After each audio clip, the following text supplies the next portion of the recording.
अस्सलामुअलैकुम मेरा भाई, गुड मॉर्निंग। जागो लाहौर में आप सबको खुश आमदीद कहते हैं। मैं हूँ मुनीबा आसिफ। मैं बिल्कुल ठीक ठाक उम्मीद करती हूँ कि आप लोग भी जहाँ कहीं होंगे खैरियत से होंगे, ठीक ठाक होंगे, अपनी सेहत का भी ख्याल रख रहे होंगे और साथ ही साथ अपने माहौल को भी साफ़ सुथरा रखने के हवाले से जनाब जो इक़दाम जो है SOPs हमें बताए जाते हैं, आप उसका भी ख्याल रख रहे होंगे क्योंकि आजकल दोबारा से जो फ़ज़ाई आलूदगी है वो सर उठाती जा रही है। फॉग की तो सूरत हाल है ही है, लेकिन आपने स्मॉग के हवाले से भी ख़ास तौर पर जनाब SOPs का ख़याल रखना है।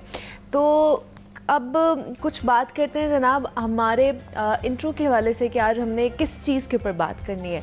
कल अगर मैं आपको बताऊं तो कल मैं एक जगह पे थी और वहाँ पे एक ऐसा मामला हुआ कि मुझे लगा कि हमें उसके ऊपर ज़रूर बात करनी चाहिए।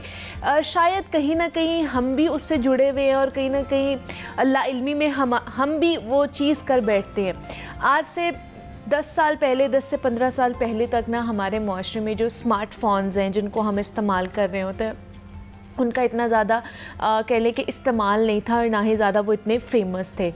तब तक घरों में सादा बटनों वाले जो मोबाइल्स होते हैं वो देखे जाते थे या वो इस्तेमाल होते थे। फिर देखते ही देखते क्या हुआ कि हमारा मुआशरा एकदम से ना डिजिटल हो गया और अब सबके हाथों में स्मार्टफोन्स आ गए और इन स्मार्टफोन्स ने ना बहुत कुछ तब्दील कर दिया और बहुत लोगों पर असर भी डाला है। मगर एक जगह ऐसी थी जहाँ पर इसका असर सबसे ज़्यादा हुआ है और वो है हमारी जो पिछली नस्ल है, जो कि बहुत ज़्यादा टेक्नोलॉजी को नहीं जानते हैं, जिसकी सबसे बड़ी मिसाल हमारे घरों में देखी जा सकती है कि अक्सर जो बच्चे हैं वो शिकायत करते हुए नज़र आते हैं या अपने माँ बाप को ये कहते हुए नज़र आते हैं, अपने बुज़ुर्गों को ये कहते हुए नज़र आते हैं कि आपको तो कुछ भी नहीं पता है।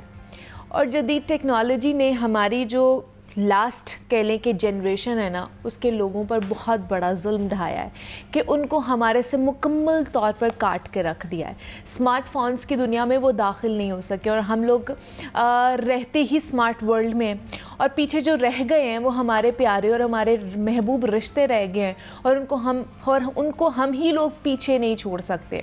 सबसे ज़्यादा अहम बात यह है कि अगर हमारे माँ बाप को स्मार्टफोन्स चलाना नहीं आता है या हमारे बुज़ुर्गों को स्मार्टफोन्स चलाना नहीं आता है तो वो ये नहीं हो सकता कि वो कम इल्म है या वो जानते नहीं हैं उसके बारे में, और हमें इस चीज़ से बिल्कुल भी शर्मिंदा नहीं होना चाहिए।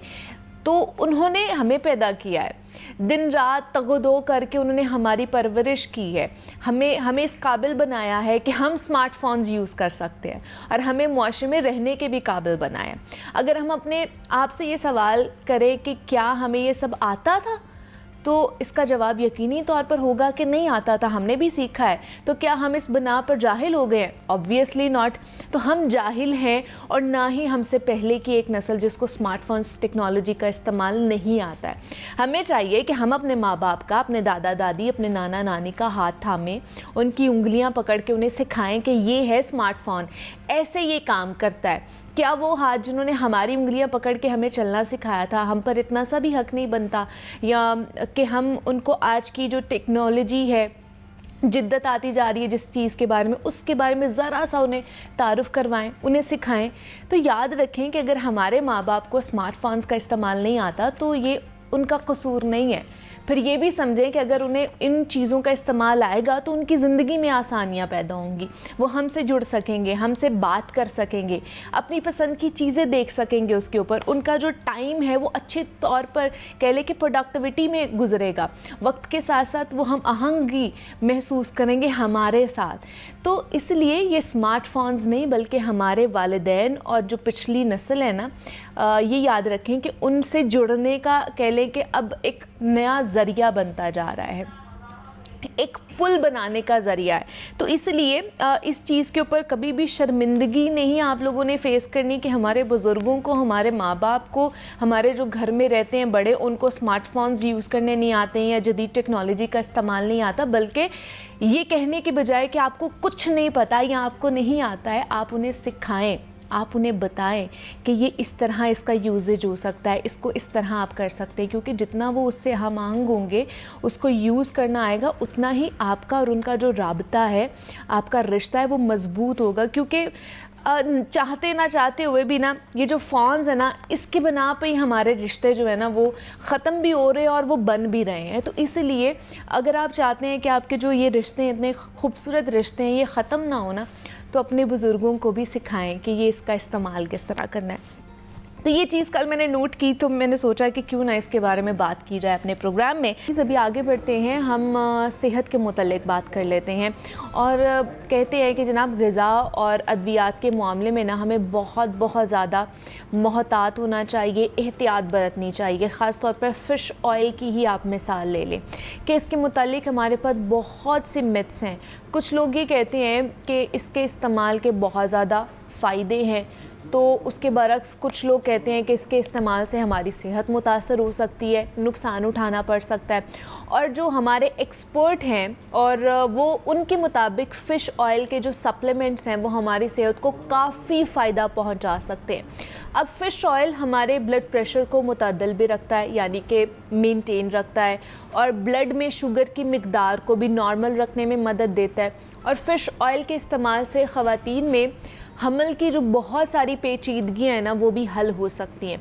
उसके अलावा ये भी कहा जाता है कि दिल के अमराज को भी काबू में रखने में फ़िश ऑयल बहुत ज़्यादा कारआमद साबित होते हैं। मगर साथ ही साथ इस पर भी बात करेंगे कि कुछ के नज़दीक इसके इस्तेमाल से आपकी जो स्किन है या आपकी जिल्द की जो रंगत है वो ख़राब हो सकती है, आपके हाजमे के मसाइल भी हो सकते हैं।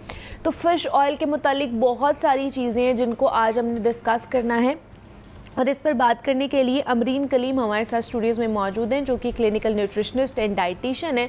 उनसे बात करते हैं कि जो चीज़ें मैंने बयान की हैं उसमें कितनी उसमें सदाकत है और कितनी मिथ्स हैं जिनको हमें आज कह लें कि तोड़ना है उन मिथ्स को। तो इस पर बात कर लेते हैं। अमरीन, आपको वेलकम कहते हैं जागो लाहौर में। कैसी हैं आप? ठीक है, सो मच, अल्लाह का शुक्र। ठीक। अमरीन, ये फ़िश ऑयल्स की अगर बात कर ली जाए तो मुझे बताइए कि एक्चुअली में होते क्या है? क्या वाकई इनमें मछली का तेल होता है और ये वही चीज़ें जो हम खा रहे होते हैं जो कहा जाता है? बेसिकली फ़िश ऑयल अगर आप प्रीमियम क्वालिटी का लेते हैं या किसी बहुत अच्छे ब्रांड का यूज़ कर रहे हैं तो definitely they are fish oils. Okay, these are the natural fish oils जो कि कॉन्सनट्रेटेड अमाउंट में होते हैं, और इसमें ऐसा जो है आप किसी भी किस्म की मिलावट नहीं कर सकते अगर आप बहुत अच्छे ब्रांड का यूज़ करें। अगर आप लोकल सस्ती जगह से इस्तेमाल करें तो डेफिनेटली उसमें मिलावट के चांसेस हो सकते हैं। अच्छा। बट फ़िश ऑयल इटसेल्फ क्योंकि बहुत ज़्यादा अहमियत का हामिल है, तो इस वजह से अगर आप प्रीमियम क्वालिटी का यूज़ करेंगे तो definitely it will help you आपका ब्लड प्रेशर नॉर्मल रखने में, आपकी स्किन अच्छी करता है। दौरान हमल आपको जब आपका 12 वीक्स का सेशन शुरू हो जाता है तो आपको डेफिनेटली लेने पड़ते हैं फ़िश ऑयल, क्योंकि उसमें ओमेगा 3 होता है, ठीक है, which will help you to maintain your foetal growth, उसकी ब्रेन डेवलपमेंट के लिए और न्यूरोलॉजिकल डेवलपमेंट के लिए फ़िश ऑयल बहुत ज़्यादा ज़रूरी होता है। Because fish oil contains omega 3, DHA, EPA, which are the essential amino acids and essential हमारे न्यूट्रिएंट्स हैं जो कि हमारी ब्रेन डेवलपमेंट के लिए, फीटल ब्रेन डेवलपमेंट के लिए और उसके न्यूरोलॉजिकल हेल्थ के लिए बहुत ज़्यादा इम्पॉर्टेंट है। ओके, तो मुझे बताइए, अब जैसे आपने कहा कि हमें बहुत ज़्यादा अगर कह लें कि ब्रांड के मिल रहे हैं या वो वाले मिल रहे हैं तो उसमें हम कह सकते हैं कि ये फ़िश ऑयल सही वाले होंगे, इसमें सही उन्होंने इस्तेमाल किया होगा। लेकिन अगर हम ख़रीदने जाएं फ़िश ऑयल के सप्लीमेंट्स, अगर हम मार्केट में लेने जा रहे हैं तो फिर किन किन बातों का हमें ख्याल रखना चाहिए कि वो वाकई हमें फिर ओरिजिनल ही मिलेंगे?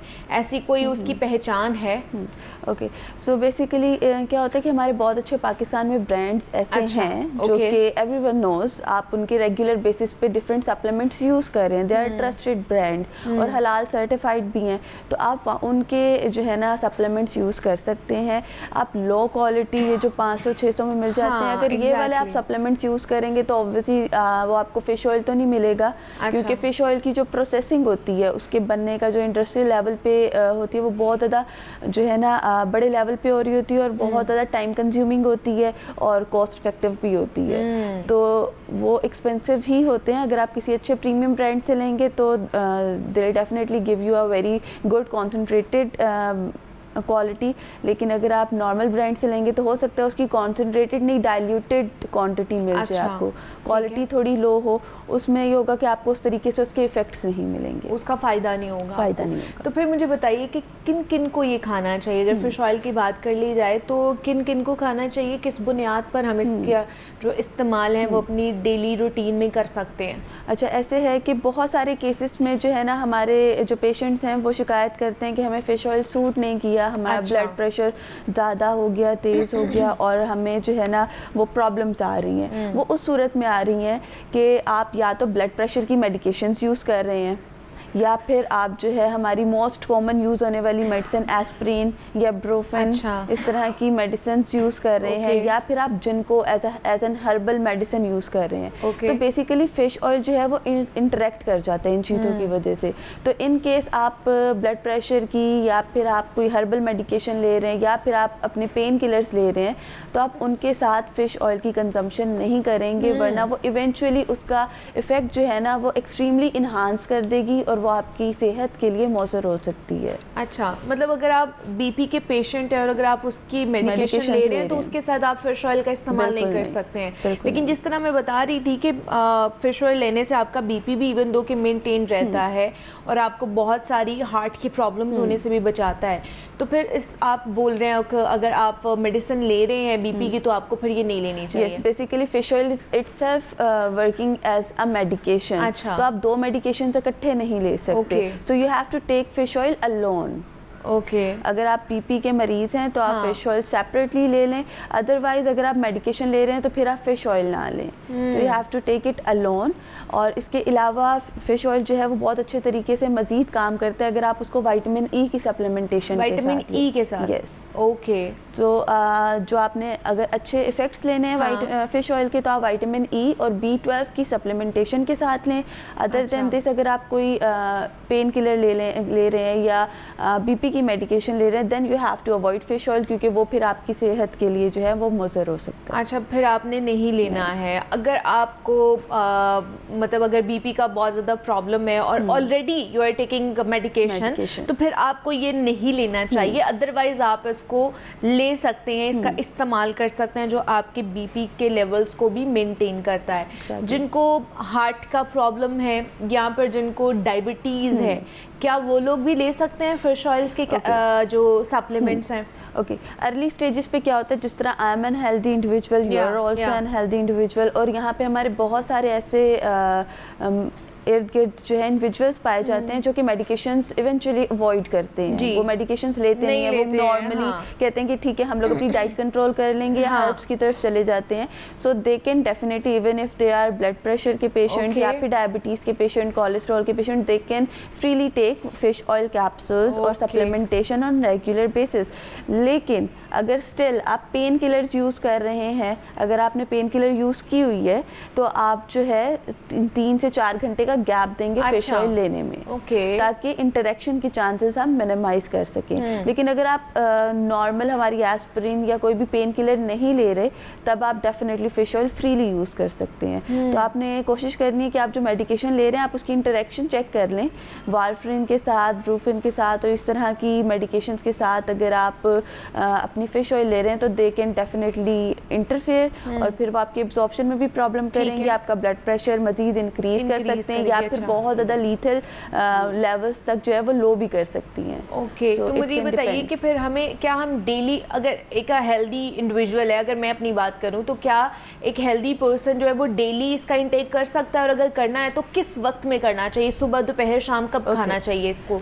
सप्लीमेंट फिश ऑयल का जो है ना वो आप दिन के टाइम लेंगे, दिन के टाइम ब्रेकफास्ट के बाद ले लें या आप लंच में ले सकते हैं, और इसके अलावा जो है आप रेगुलर बेसिस पे एक कैप्सूल जो है वो ले सकते हैं फिश ऑयल का, ठीक है। और इसके अलावा अगर आपने अपनी स्किन अच्छी करनी है, अपने ब्लड प्रेशर नॉर्मलाइज रखना है, और हम लोग इतने ज़्यादा वर्किंग के अंदर जो है ना इन्वॉल्व रहते हैं तो बहुत ज़्यादा थकावट हो जाती है। दूसरा ये भी मैंने सुना है फिश ऑयल के हवाले से कि आपकी नेल्स के लिए भी, इवन दो आपकी जो हेयर फॉल है उसके लिए भी बहुत अच्छा है। बेसिकली हमारी ओवरऑल बॉडी जो है, हमारी स्किन के नीचे जो है वो फैट्स होते हैं, जो कि हम एज एन इंसुलेशन प्रोवाइड करते हैं। ठीक है। तो उनको भी मेंटेन रखने के लिए हमें डिफरेंट न्यूट्रिएंट्स चाहिए होते हैं, राइट। तो जब हम लोग फिश ऑयल लेंगे तो it also has some oily effects and there some nutrients that are working with them ना। तो जब आप फिश ऑयल लेंगे तो इवेंचुअली वो आपकी स्किन को अच्छा करेगा, आपकी गट हेल्थ डेफिनेटली इम्प्रूव करेगा, आपकी ओवरऑल टॉक्सिन्स रिमूव करे, एंटी इन्फ्लेमेटरी इफेक्ट्स हैं, तो आपकी बॉडी के अंदर जो है वो सूजन नहीं हो रही, इन्फ्लेमेशन नहीं हो रही। अच्छा। जब हर चीज़ जो है वो कॉम्पैक्ट रहेगी, बहुत ज़्यादा अच्छी हालत में रहेगी, तो इवेंचुअली वो आपकी स्किन और नेल्स पे भी बहुत अच्छे इफेक्ट्स लेकर आएगी। ठीक है जी। मतलब फ़िश ऑयल के ये जो लोग कहते हैं कि जनाब फ़िश ऑयल से आपकी रंगत ख़राब हो जाती है या इसकी बहुत ज़्यादा कॉम्प्लिकेशंस आ सकती हैं, वो सिर्फ इस सेंस में आ सकती हैं कि अगर आप कोई और मेडिकेशंस का इस्तेमाल कर रहे हैं, जिस तरह बीपी की या कोई और ऐसी मेडिकेशन है, पेन किलर्स हैं जो आप खा रहे हैं, तो उसके साथ आपने इसका इंटेक नहीं करना है। हेल्दी इंडिविजुअल इसका इंटेक रोज़ाना की बुनियाद पर कर सकता है, और अगर इसका इंटेक विद विटामिन ई के कैप्सूल्स के साथ किया जाए तो फिर इसकी एफिशिएंसी और भी ज़्यादा बढ़ जाती है। तो अमरीन कलीम हमारे साथ मौजूद है। Amreen, thank you so much for coming here. Break लेते हैं, यहाँ पे मिलते हैं स्प्रे के बाद।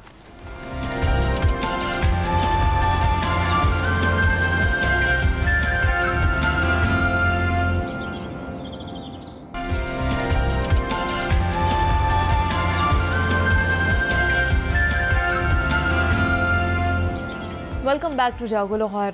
जनाब, अब कुछ इंसान की साइकोलॉजी के हवाले से बात करते हैं। कहा जाता है कि इंसान ना एक सोशल एनिमल है, और गली मोहल्ले से स्कूल, कॉलेज, यूनिवर्सिटी तक वो मुख्तलिफ़ लोगों से उनसियत रखता है अपनी ज़िंदगी में। कुछ से दोस्ती इतनी गहरी और शदीद हो जाती है कि फिर वो लंबे अरसे तक उसके साथ चलती है।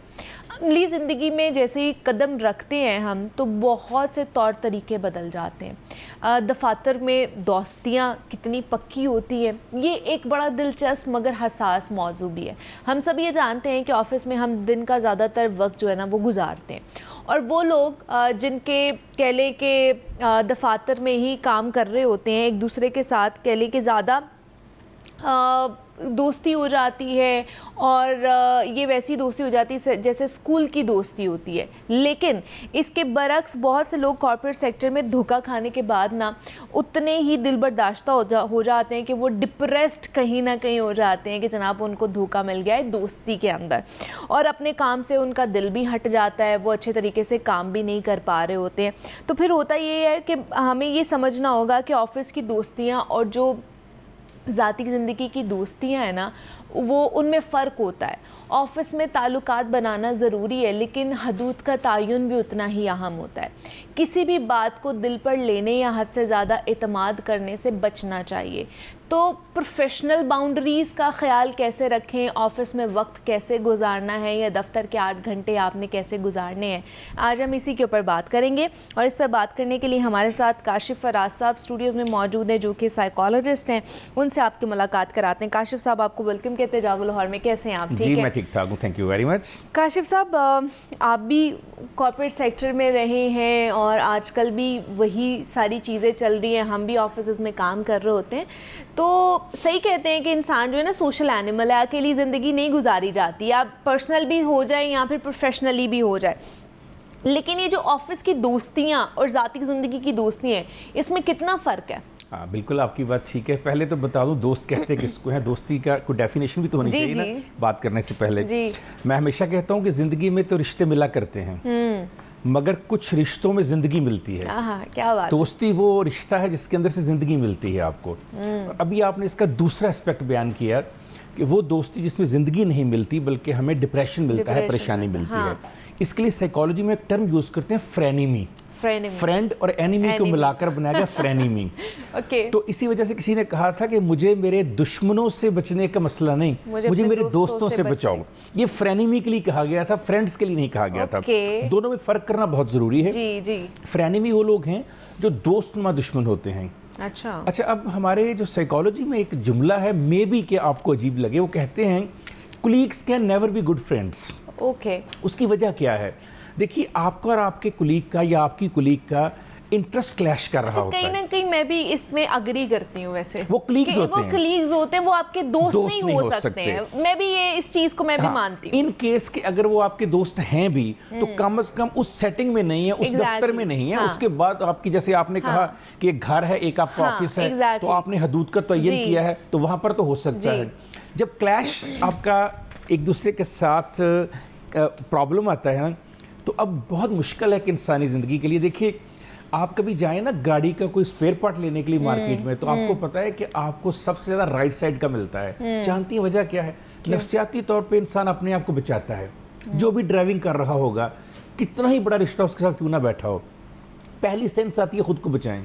अच्छा, एग्जैक्टली यही इंसानी नफ्सियात आती है कॉर्पोरेट सेक्टर में या किसी दफ्तर में, कि जो ही क्लैश आता है तो इंसान अपने आप को बचाता है। अब जब आपने खुद को बचाया और दोस्त को सेक्रीफाइस कर दिया, तो फिर दोस्ती तो खत्म हो गई। अब दोस्ती किसे कहते हैं? दोस्ती कहते हैं कि आपने हाथ मिलाया और अपने दिल के तार जो थे दोस्त को दे दिए। ठीक है। दोस्ती कहते हैं कि आपने आंख के इशारे से दोस्त के मसले उलझे हुए सुलझा दिए। ठीक है। दोस्ती कहते हैं कि आपने गले लगते ही वो जो दुनिया से रंजो अलम गम छुपाए हुए थे, वो अलफ्ता ये सारे के सारे बता दिए। अब जब आप अपने अंदर की सारी बातें किसी को बता दें, तो कल आपको ये भी सोचना चाहिए कि हालात उलट भी हो सकते हैं, खराब। इसी वजह से फ्रेंनी भी बनते हैं कि वही दोस्त जिनको सब पता होता है, वही सबसे ज्यादा आपका दुश्मन नुकसान करते हैं। मिर्जा गालिब ने बड़ा खूबसूरत कहा था, उन्होंने कहा, ये कहाँ की दोस्ती है कि बने हैं दोस्त नाज से।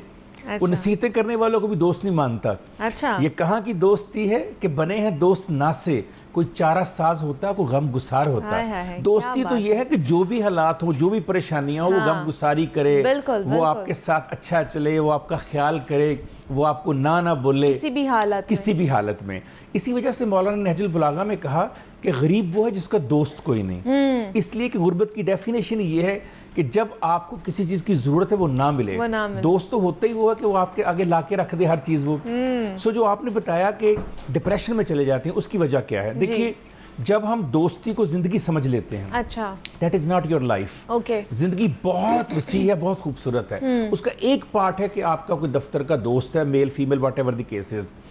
अब आपने करना क्या है? हर दोस्ती में धोखे को एक लर्निंग के तौर पर लेना है।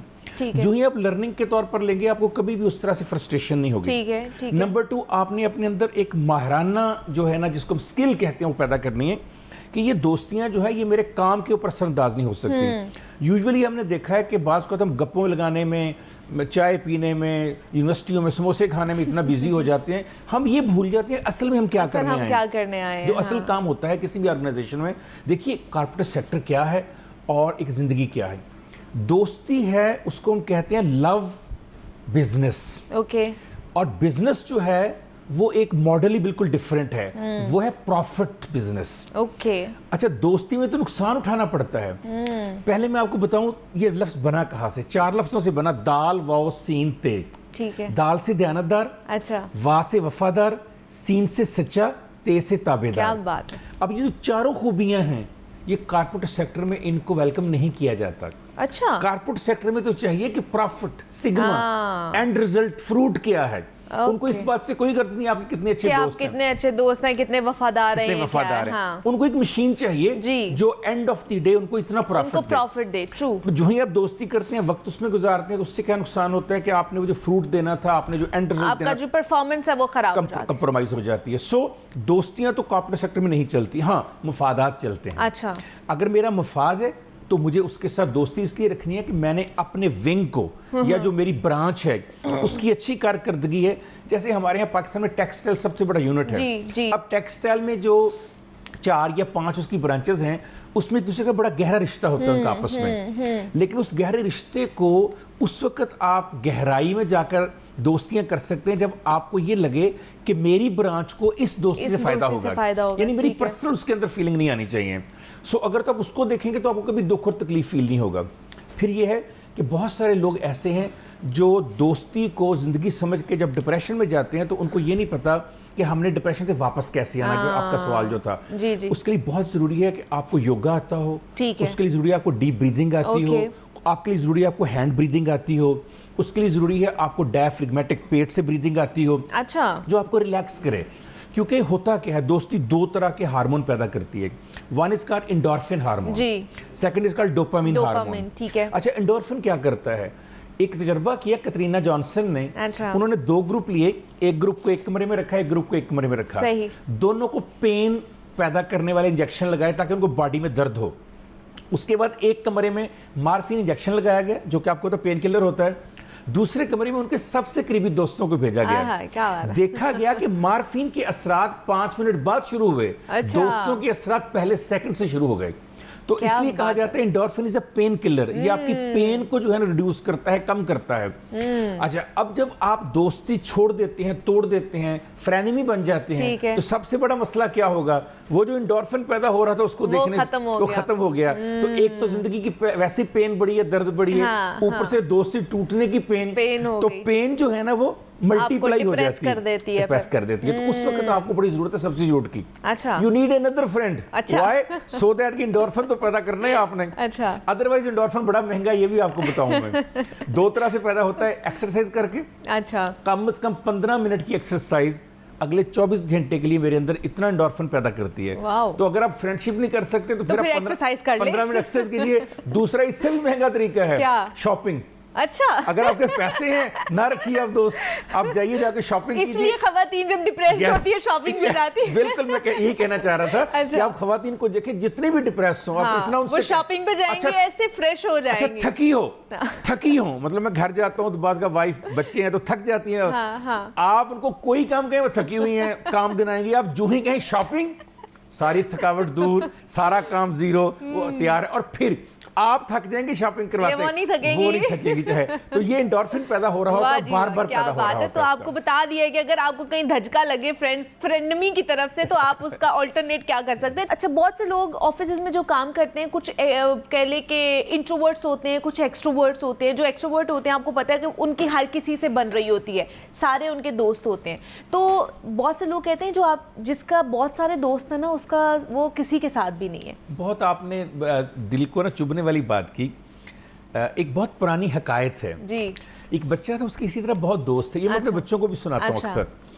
तो उसके बाप ने कहा एक लिस्ट बनाओ, उसने 100 की बनाई। उसने कहा नहीं, शॉर्ट करो, 50 करते करते 10 रह गए। उसने कहा बेटा इसमें से वो 5 रखो, तुम समझते हो कि तुम और वो एक ही चीज़ है। उसने 5 लोगों की लिस्ट दे दी। ठीक है। उसके बाप ने एक बकरा लिया, उसको ज़िबा किया, उसकी जो गर्दन थी उसको एक बोरी में रखा, उस पर ब्लड लगाया और कहता बेटा अब तुम्हारे 500 दोस्तों के घर चलते हैं। अच्छा, बारी बारी 500 घर गए।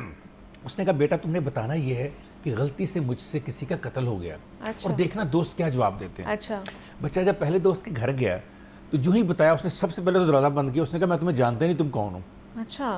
वो दूसरे दोस्त के घर गया, उसने कहा जाओ जाओ भाई जाओ जाओ, मुझे नहीं पता, मुझे किसी को बताना भी ना कि तुम मेरे घर आए थे। अच्छा। वो 500 दोस्तों के घर गया, एक ही जवाब मिला उसको। अच्छा। उसने कहा अच्छा बेटा आप बताओ मेरे कितने दोस्त हैं। उसने कहा पापा मैं तो जब से पैदा हूँ मैंने आपका एक ही दोस्त देखा। उसने कहा अब यही काम उसके पास जाके करते हैं। अच्छा। और अब की बार मैं नहीं जाऊंगा, तुम जाओगे। अच्छा। मेरे बेटे। अच्छा। देखना है क्या तुम्हारे साथ भी वो मेरे तरह सलूक करता है। वो अपने दोस्त के घर ले गया, बेटे को पीछे छुप गया। हाँ, बच्चे को भेजा, बच्चे ने दरवाजा नॉक किया, निकले अंकल का, बेटा को प्यार दिया, पापा का पूछा। उसने कहा जी बाबा का ना पूछे हाल, ये हमसे एक गलती हो गई है। अच्छा। अच्छा। उसने कहा बेटा परेशान ना हो, अगर गलती से हुआ है तो केस लड़ेंगे इसका। ठीक है। अगर बेटा जानबूझकर किया है माफी मांगेंगे जाके जिनका ये किया है। बेटा अंदर आ जाओ।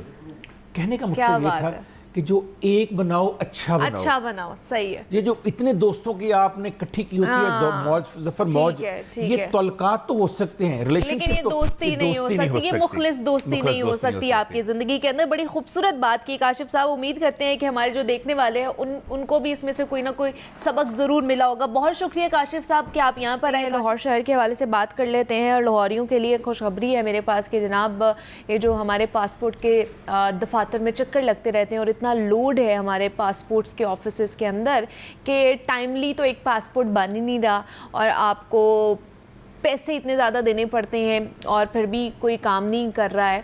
तो उनके लिए ये खुशखबरी है कि अब आपके लिए 3 ऑफिसेज़ मज़ीद उसमें इजाफा किया गया है कि 3 नए ऑफिस बनाए जा रहे हैं लाहौर शहर के अंदर। तो उसका क्या कहते हैं कि जो 5 पहले ऑफिसेज़ थे उनका क्या बोझ अब बट जाएगा और अब जो हमें सहूलियात हैं जो पासपोर्ट ऑफिस में मिलती हैं वो कदरें बेहतर होंगी या नहीं होंगी, इस पर हमने बात करनी है। इस पर बात करने के लिए राना फहद अमीन हमारे साथ स्टूडियोज़ में मौजूद है, नुमाइंदा लाहौर न्यूज़ है। फहद साहब, आपको वेलकम कहते हैं जागो लाहौर में। कैसे हैं आप? ठीक है जी, बिस्मिल्लाहिर्रहमानिर्रहीम। बहुत शुक्रिया, मैं ठीक हूँ। आप कैसे हैं? मैं भी बिल्कुल ठीक ठाक। फहद साहब, 3 नए दफ्तर बनाने जा रही है पंजाब हुकूमत लाहौर शहर में, पहले 5 थे, उनकी हालत ज़ार कैसी है और उनके ऊपर कितना बोझ है जो अब ये नए 3 बनाने जा रहे हैं? देखें जी, बोझ तो पासपोर्ट ऑफिस पर बहुत ज़्यादा है। अच्छा। अगर आप देखेंगे तो लंबी लाइनें आपको दिखाई देंगी और 24 घंटे जो फ़ाल हैं पासपोर्ट ऑफिस, वहाँ पर भी आपको रश ही दिखाई देगा। आप रात के टाइम चले जाएं, सुबह के टाइम चले जाएं, तो लंबी जो है वो कतारें आपको दिखाई देंगी। लोग जो है वो लाइनों में लगे और पासपोर्ट का इंतज़ार कर रहे हैं और बनवाने के लिए दे रहे हैं। रिसीव करने में भी लाइनें और जो है वो बनवाने के लिए जब जाते हैं तो उस वक्त भी लाइनें। तो ये बड़ा अच्छा इकदाम है कि वो जो 5 पहले पासपोर्ट ऑफिस काम कर रहे हैं उनका बोझ बट जाएगा इस तरह। यानी कि अगर ये 3 नए पासपोर्ट बनाए जा रहे हैं, ऑफिस में बनाने शुरू कर दिए गए हैं, बल्कि हाँ जी, कल से बल्कि शुरू हो चुके हैं। हाँ जी, तो इन पे जो है ना वो जो बोझ बहुत ज़्यादा था, उन पे रश बहुत ज़्यादा था, वो जो है ज़रा कम हो जाएगा और वो दूसरी साइडों पे आ जाएगा। अच्छा, ये तीनों काउंटर हैं बेसिकली, पासपोर्ट ऑफिसेज नहीं है, 3 पासपोर्ट काउंटर्स बनाए जा रहे हैं। कहाँ पे बनाए जा रहे हैं? एक तो ये जितने भी मेगा सेंटर्स हैं ना, नादरा के इश्तराक से है बेसिकली, पासपोर्ट और नादरा के इश्तराक से ये तीनों बनाए जा रहे हैं। एक तो हमारे ये जर्टन रोड पे जो मेगा सेंटर है नादरा का, यहाँ पर जो है वो दोबारा अब आवाम को पासपोर्ट की सहूलत मैसर होगी। इसके साथ साथ एक सांदा रोड पर नादरा का सेंटर था, वहाँ पर भी जो है वो अब ये काउंटर बनाए जाएंगे और शुरू कर दिए गए हैं। यानी कि वहाँ पर भी जो है वो आवाम को सहूलत मिलेगी। यानी कि जितना भी आप देखें ना, ये एरिया है लाहौर का बंद रोड वाली साइड का, तो बहुत सारे लोग जो है वो वहाँ से निकलते थे, गार्डन टाउन जाते थे या शादरे जाते थे या मनामा वाली साइड पे, यानी कि दूर पड़ता था। कोई भी आप पासपोर्ट ऑफिस देखें तो उनको दूर पड़ता था। अब उनके लिए सहूलत ये हो जाएगी कि सांदा रोड पे ही जो है वो उनको ये सहूलत मैसर होगी और वहाँ पर जाके अपना जो है वो जिसने पासपोर्ट बनवाना है वो जाके अप्लाई कर सकेगा। दूसरा, ये जर्टन रोड पर जो मेगा सेंटर है, वहाँ पर भी जो है वो लोगों को बहुत सहूलत होगी, क्योंकि जितने भी ये लोग थे ये मनामा जाते थे, मनामा सेंटर था। गार्डन टाउन वाला मनामा शिफ्ट हो गया ना। अच्छा। हाँ जी, गार्डन टाउन वाला काफ़ी देर हो गई, मनामा शिफ्ट हो गया। तो वो जितने भी लोग थे, सॉरी गार्डन टाउन वाला कह रहा हूँ मैं, ये वही मैं कह रही हूँ, गार्डन टाउन वाला कहाँ से? हाँ, नहीं शादमान वाला सॉरी, वो मेरे ज़हन तो शादमान वाला जो है वो मनामा शिफ्ट हो चुका है। और वो यहाँ से जितने जो इस साइड के लोग थे वो शादमान चले जाते थे, उनको सहूलत थी, मगर अब मनामा बहुत ज़्यादा दूर पड़ गया। तो उनके लिए ये सहूलत होगी कि ये बिल्कुल साथ आ गया उनके लिए। ये जर्टन रोड पर जितने भी ये अंदरून लाहौर के लोग होंगे या ये स्टेशन और ये इस साइड के लोग होंगे, वो वहाँ पर जा सकते हैं। और वो जो यूईटी शालीमार के लोग हैं तो उनके लिए कोई इतना इशू नहीं है मनामा तक जाने के लिए, क्योंकि वो मेन रोड है, वो थोड़ी देर में मनामा पहुँच सकते हैं। जो है वो मेट्रो ट्रेन पे भी जा सकते हैं, वो सबसे ज़्यादा सहूलत उनके लिए यही है। अच्छा, दूसरी जो तीसरा है वो पीको रोड पे है। अच्छा। तो जो पीको रोड के लोग थे उनको यहाँ पर आना पड़ता था, गार्डन टाउन में आना पड़ता था। हाँ जी, तो उनके लिए सहूलत ये होगी कि चूंकि अमर सद्दू और ये वो लोग जो भी उस साइड के लोग होंगे वो पीको रोड में जाके अपना जो है वो पासपोर्ट अप्लाई कर सकेंगे और उनको यानी कि ज़्यादा दूर नहीं जाना पड़ेगा। तो ये बड़ा अच्छा इकदाम है, लोगों के लिए बड़ी सहूलत हो जाएगी। तो ये भी 24 घंटे जो है काउंटर्स चलेंगे? नहीं, ये 24 घंटे नहीं चलेंगे। ये रात 10 बजे तक चलेंगे। काउंटर जो 24 घंटे वाले हैं वो वही हैं, गार्डन टाउन वाला है 24 घंटे वाला, ठीक है। और जो पुराने 24 घंटे में 2 चलते आ रहे हैं वही तकरीबन चलेंगे। हाँ जी, ये वाले 10 बजे तक, रात 10 बजे तक काम करेंगे, सहूलत मैसर होगी आवाम को, और यहाँ पर जो है वो जाके अपना पासपोर्ट बना सकेंगे। तो अब इससे जो है उसका क्या नाम है, ये ज़रूर होगा कि जो नादरा के सेंटर्स हैं उनमें रश हो जाएगा। हाँ जी, उनमें रश जो आईडी कार्ड बनवाने के लिए पासपोर्ट का काउंटर भी आ जाएगा। नादरा का भी, आप नादरा के ऑफिस ये मेगा सेंटर में चले जाएं, आपको तिल धरने की जगह नहीं होती बहुत। जब भी आप जाएं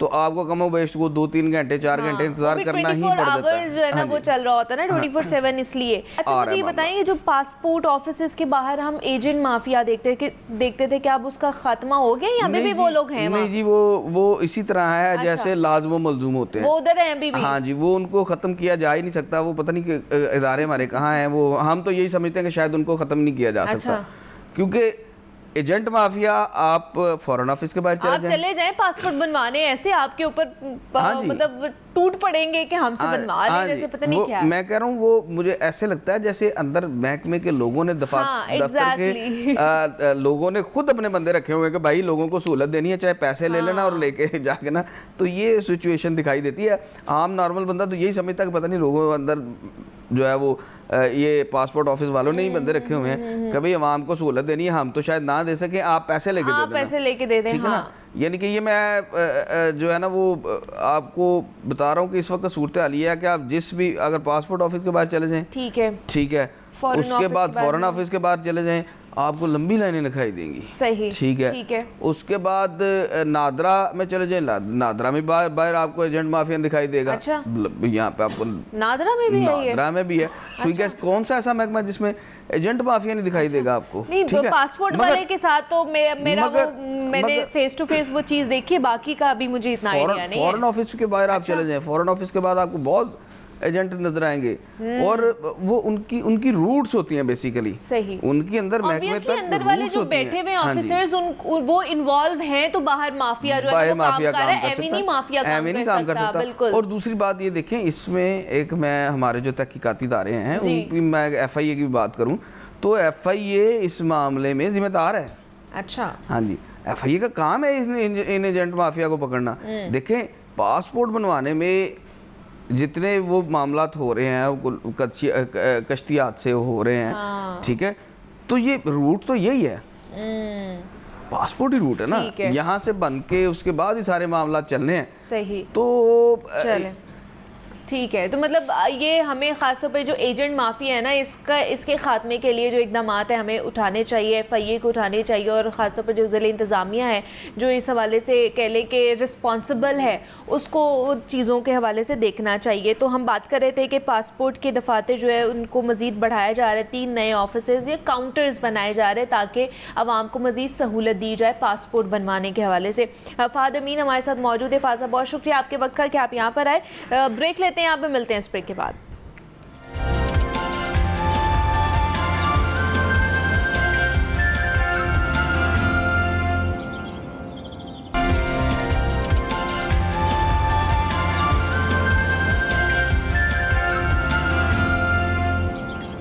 वेलकम बैक टू जागो लाहौर। जनाब, अब कुछ हमारे शहर लाहौर के बारे में बात कर लेते हैं, जहां पर क्राइम रेशो जो है वो दिन ब दिन बढ़ती जा रही है, और कुछ चीज़ें हैं जो आपके सामने हमने हाईलाइट करनी है कि जनाब घर के बाहर से गाड़ियों की चोरी या फिर स्पेयर पार्ट्स की चोरी तो हो जाए तो वो जाती किधर है, फ़रोख्त कहाँ होते हैं।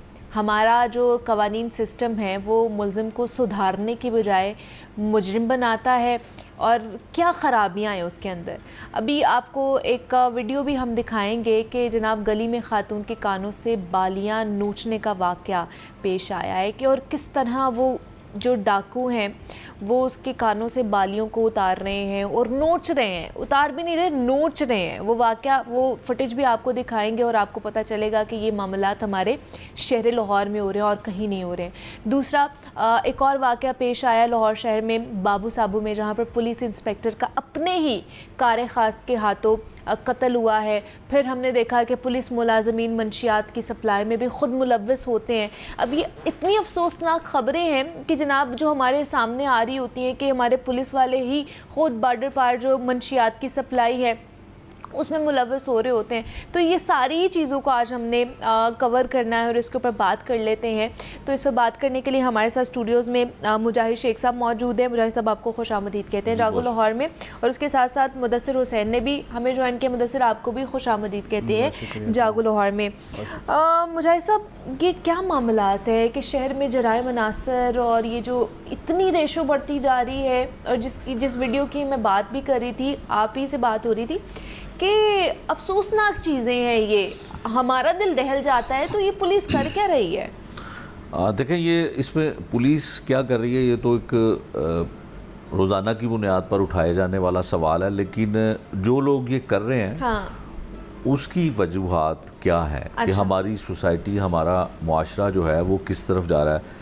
ये इस्लामपुरा का इलाका है जिस वीडियो का आप जिक्र कर रही हैं कि एक ख़ातून वहाँ से गुज़रती है और गन पॉइंट पर किसी को भी लूटा जा सकता है। ज़ाहिर है अगर किसी पे असला ताना जाए तो उसके पास जो कुछ भी होगा, चाहे वो तलाई जेवरात हो, मोबाइल फ़ोन हो, नकदी हो, वो उसको दे दिया जाता है। अच्छा। लेकिन ये फुटेज जो है ये किस कदर खौफनाक है और इसमें इंसानियत की, ख़वातीन की कितनी तज़लील है कि एक कानों में पहनी हुई बालियां ख़ातून की वो डाकू देखते हैं, 2 मोटरसाइकिल सवार हैं और वो उसको नोचते हैं, उतारने की भी जहमत नहीं करते, उसको नोचते हैं। और अगर फुटेज में आप देखें तो उसमें उसको क्या तकलीफ़ हुई होगी, उसने Obviously. इस तरह से कानों पे हाथ रखा और ये यकीनन जो फुटेज हमारे पास आई वो हम उसमें दिखाएंगे भी अभी, हाँ। ऑडियो तो उसमें नहीं थी, लेकिन उसकी जो मूवमेंट है खातून की वो उससे ये अंदाजा बताती लगाया है जा सकता कि है कि उसने वो कितनी कितना- चीखों पुकार की होगी। और उस चीखों पुकार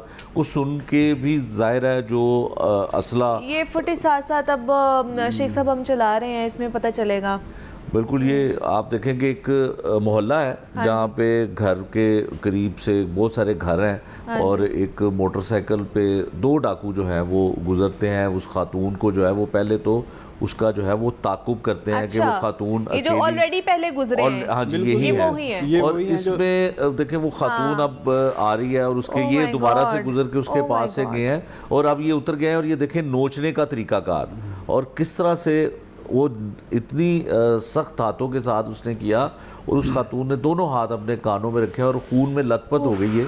और इस वक्त कोई गली में उस वक्त कोई भी नहीं इत्तेफाक है से वहाँ पे कि नहीं उसको था रेस्क्यू देखने कर वाला। ज़ाहिर है सके। कुछ मोहल्ले, कुछ ऐसी जगह होती हैं जहाँ पे लोगों का रश नहीं होता और वो मुड़ के जो है उन डाकुओं की तरफ देख रही है और अपने कानों पर उसकी चीखों पुकार जो है वो आपको यकीनन उसके Obviously हम यहाँ पे नहीं सुना एक्सप्रेशन सकते, से लेकिन पता चल रहा है। उनके- ये हाँ। इस तरह की डकैती की वारदातें अब शहर लाहौर में हो रही हैं और ये 2025 जब से शुरू हुआ है और यहाँ पे इस तरह की वारदातों की भरमार हो गई है। और ये इस्लामपुरा है, सिटी डिवीजन का इलाका अच्छा। है, कोई भी डिवीजन ले लें, थाना कोई भी हो, मतलब अब पूरे इस ये देखने से मुझे ये हो रहा है कि अब हम अपने घर से बाहर भी नहीं निकल सकते, अपनी गली में भी नहीं जा सकते, कोई खरीदारी करने भी नहीं जा सकते। बिल्कुल। अब देखें ख़वातीन को लूटने का जो एक तरीकाकार है वो भी आपके सामने आ गया कि अब ख़वातीन जो है वो भी बेबस हो चुकी हैं, वो भी मजबूर हो चुकी हैं कि ना तो वो हाथों में ना कानों भी में नहीं कोई पहन ऐसी सकते, चीज़ के exactly, पहन के हाँ। ना निकलें।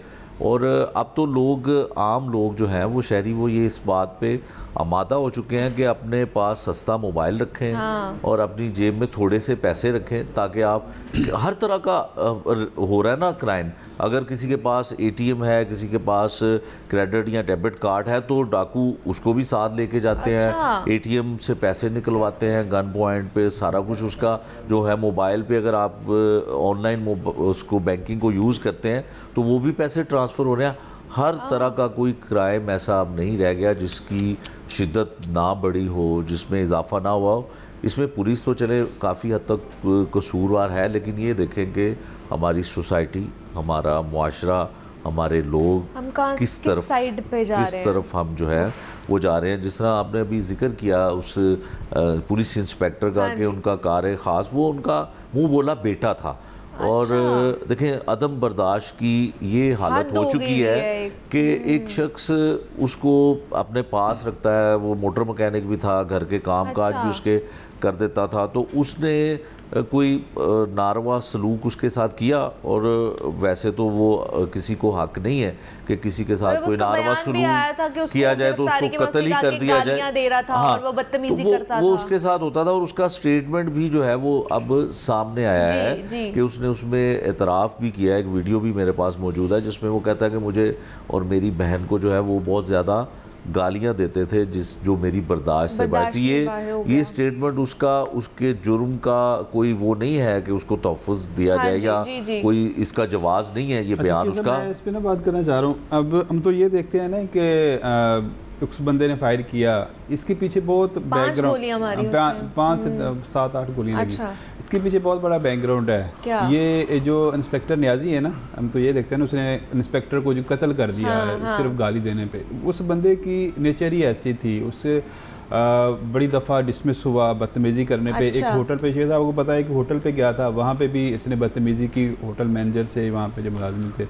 तो बड़ी दफ़ा अफसरों ने इसको समझाया भी कि अपना रवैया बेहतर करो, ये ठीक नहीं है इस तरीके से।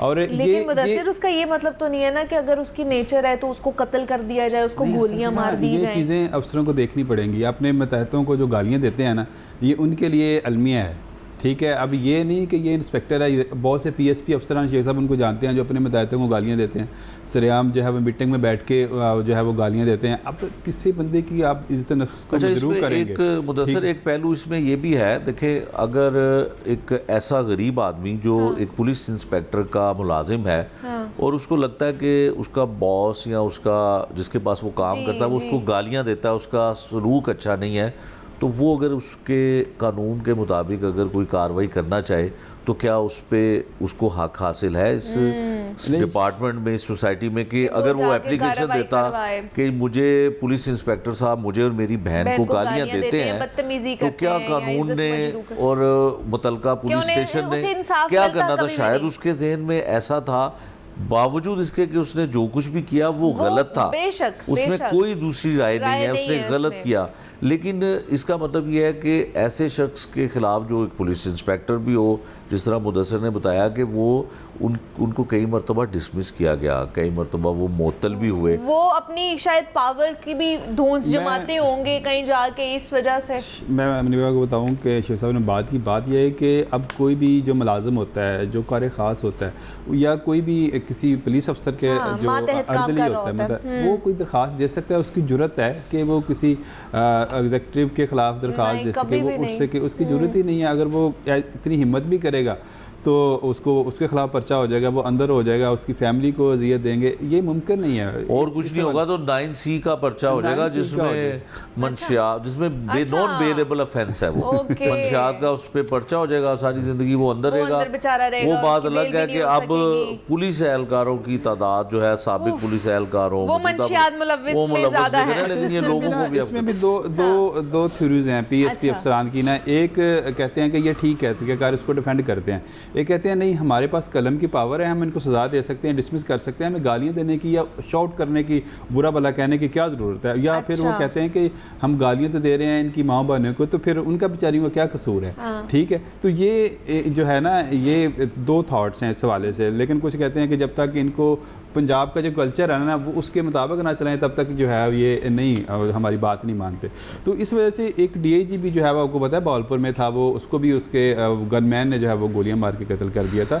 ये कोई पहला वाकया नहीं है। लेकिन इसका मतलब है कि फिर हमें पुलिस के अंदर भी जो अदम बर्दाश्त बढ़ती जा रही है उसके वाले से भी चीजें करनी चाहिए, काउंसलिंग सेशंस उधर भी करने चाहिए, उनके ट्रीटमेंट की साइकोलॉजिकली प्रॉब्लम्स को जो है ना केटर करना चाहिए। ये आपने बड़ा अच्छा पॉइंट नोट किया है कि आप इनकी साइकोलॉजी से अच्छे साइकोलॉजिस्ट से कैटरिंग करनी चाहिए। और सबसे ज़्यादा मैं आपको बताऊं, सबसे ज़्यादा PSP अफसरान को ज़रूरत है इस चीज़ की। वो समझते नहीं है, उनको अगर इस तरह की बात करें, जो आला पुलिस अफसरान जो IG है तो वो माइंड करते हैं कि देखें जी अब हमारी साइकोलॉजिस्ट के पास जाएंगे, अब हमें बताएंगे। लेकिन मुनीबा इसमें एक अहम सवाल ये है कि पुलिस के आला अफसरान की जानिब से बहुत दफ़ा ये कहा जाता है कि इनके बहुत सारे टेस्ट करवाए जाएं। अच्छा। जिसमें बहुत सारे राज फाश भी हो सकते हैं के वाले से भी कि वो लेते हैं कि नहीं लेते। उसका जब आगाज़ होता है तो फिर कोई ना कोई बहाना पड़ जाता है और वो चीज़ें ख़त्म हो जाती हैं। कुछ बड़े अच्छे पुलिस ऑफिसर एक दो थे, उन्होंने तो खुद जाके करवाया क्योंकि उनको यकीन था।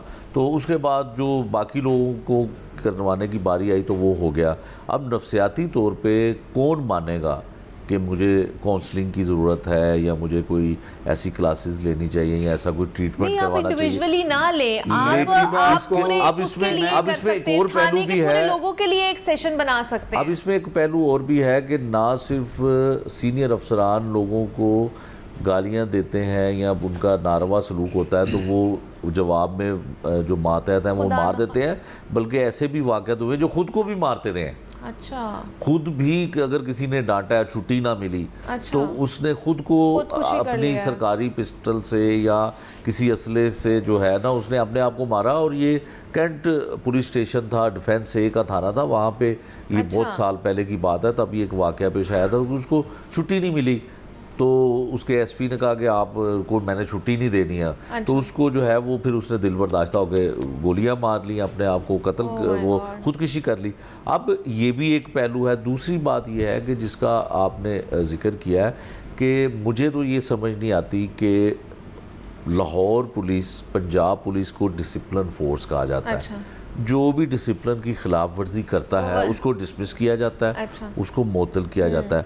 फिर ये कौन सा जवाज़ है कि डिसमिस फ्रॉम सर्विस वो हो और चले कोर्ट के ज़रिए सर्विस ट्रिब्यूनल से तो वो बहाल कोई सॉलिड ग्राउंड पे हो ही जाते हैं। अफसरान उसको मतलब अगर एसपी ने किया है तो डीआईजी ने बहाल कर दिया, डीआईजी ने किया है तो सीसीपीओ साहब ने बहाल कर दिया, सीसीपीओ साहब ने किया है तो आईजी साहब ने बहाल कर दिया। जब कोई नया ऑफिसर आएगा, जब कोई नई हुकूमत आएगी, फिर उनकी प्रायोरिटीज़ जो है वो डिफरेंट हो जाती हैं और जिसमें अवाम को रिलीफ मिलना शुरू ही अभी होता है, आदत ही डलती है, वो ख़त्म होना। अच्छा, शुरू मुझे हो ये भी बताएं, ये जो टिकटॉक है उसके ऊपर भी पाबंदी लगी थी, क्या अब है पाबंदी? देखें टिकटॉक क्योंकि इसका भी एक बहुत बड़ा अमल दखल है हमारे मुआशरे में, ये जो मुकाबलेबाजी चल रही है, या इवन दो कि हमारी पुलिस के अंदर भी हम देखते हैं मुख्तलिफ सोशल मीडिया का बहुत ज़्यादा इस्तेमाल हमारे पुलिस डिपार्टमेंट ने करना शुरू कर दिया था। फिर ये हुआ था कि सारा फोकस ही पंजाब पुलिस ने टिकटॉक पे कर लिया था, क्योंकि आईजी साहब भी खैर अच्छे लगते थे, वो अगर कोई टिकटॉक तो आजकल तो बंद हो गया, लेकिन ये था कि फोकस जो है वो टोटल बंद हो गया था। लेकिन अब ये होता है कि फिर भी एक आधी नजर आ ही जाती है, लेकिन वो फिर आंख ओझल तो पहाड़ ओझल तो वो नजर नहीं आता। लेकिन ये है कि वो टिकटॉक पे, सोशल मीडिया पे अब कैंपेन जो है वो ख़त्म हुई है। वो उसकी वजह क्या थी कि वो गवर्नमेंट ने, हमें इतलात है कि वो गवर्नमेंट ने मना किया था, क्योंकि सारी लाहौर की और पंजाब की पुलिस ने फोकस ही टिकटॉक पे कर लिया था। इतने टिकटॉक स्टार बन गए थे ये, जिनके आप जिक्र कर रही थी, वो जो पुलिस कांस्टेबल जो इतने वो रवैया उसका जारहाना सामने आया था, वो भी टिकटॉक स्टार बन गए। लोग उसके साथ सेल्फियां बनाना शुरू हो गए। सारा कुछ इस तरह। और ख़ास तौर पर जो लेडीज़ कांस्टेबल हैं वो तो इतनी फेमस हो गई कि उन्होंने तो कुछ ऐसी लेडीज़ कांस्टेबल हैं वो टिकटॉकर ही बन गई हैं, उन्होंने जॉब छोड़ दिया, छुट्टियां लेके लगी। हाँ, सही बात है, वो तो छुट्टियां लेके चली गई। उन्होंने कहा यहाँ पैसे ज़्यादा हैं, फेम ज़्यादा मिल रही है, वो तो उधर चली गई। तो फिर उसके बाद उन्होंने कहा ये ना हमारी सारी आईजी साहब की टिकटॉकर स्टार के साथ इतनी तस्वीर मैंने देखी कई दफ़ा। हाँ जी, वो तो मीटिंग्स होती थी उनके साथ। हालांकि टिकटॉक ने ज़रूर लोगों के अंदर का फन जो है वो बाहर जगाया है कि मुझे अगर बहुत अच्छा फनकार हूँ मैं, तो मैं टिकटॉक में उसकी मुजाहरा करता हूँ। तो पुलिस में भी उसका मुजाहरा हुआ और इसको तस्लीम किया हमारे आईजी साहब ने। हालांकि उन्होंने डिपार्टमेंट के लिए बहुत अच्छे भी काम किए, लेकिन उन्होंने ऑन किया कि भाई ये टिकटॉक जो है ये क्राइम फाइटर्स के लिए बड़ा ज़रूरी है करना। उन्होंने खुद भी इसका किया, लेकिन जब उनको किसी तरफ से मना किया गया तो फिर उन्होंने नीचे भी इसका अमल दरामद इस पे करवाया कि जी। लेकिन मैं कहता हूँ कि ये अच्छा किया है, मना किया है, इससे पुलिस बेहतरी की तरफ जाइए। ये फिर आपका जो फोकस है ना वो हट जाता है, डिस्ट्रैक्शन होती है, तो आपका जो कह ले कि डेजिग्नेटेड आपको जो ड्यूटी दी जाती है आपको वो करनी चाहिए। पुलिस के रवैयों के बारे में, पुलिस के वाले से बात करते हैं, जो बढ़ती वारदातें हैं डकैती और चोरी की, उसके ऊपर हम बात कर रहे थे। उस पर बात करने के लिए मुजाहिद शेख साहब ने हमें ज्वाइन किया था, मुदस्सिर हुसैन थे हमारे साथ। आप दोनों का बहुत शुक्रिया कि आप यहाँ पर आए। मुझे इजाज़त दीजिए, ख्याल रखिएगा, अल्लाह हाफ़िज़।